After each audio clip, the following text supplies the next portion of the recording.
Салому алайкум, ҳамдиёрони азиз. Ман Мирзозода Саёд, сокини ноҳияи Мастчоҳ мебошам. Дирӯз дар шабакаи интернетӣ шоҳиди як назарсанҷӣ, ки ба қалами корманди Радиои Озодӣ Аюб Салимзода мансуб мебошад, гаштем, ки дар он ҷо навишта шудааст, ки ҳаракати Толибон бартарӣ дорад ё ки ҳукумати ҷумҳурии демократии соҳибистиқлол ва ҳуқуқбунёди Тоҷикистон. Ва ман ҳамчун як шаҳрванди ҳамин ҷумҳурии Тоҷикистони соҳибистиқлол ба чунин хулосае омадам, ки ҷумҳурии Тоҷикистон дар давоми 30 соли истиқлолият ба дастовардҳои беназир ноил гаштааст.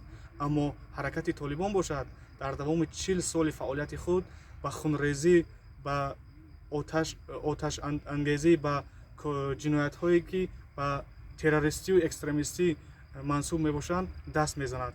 Ва ҳамчун як ҷавони ҷумҳурии Тоҷикистон ба хулоса омадан мумкин аст, ки Аюб Салимзода яке аз аъзоёни ташкилоти террористӣ экстремистӣ буда, аз он ҳаракати Толибон ягон манфиат низ ба он мерасад.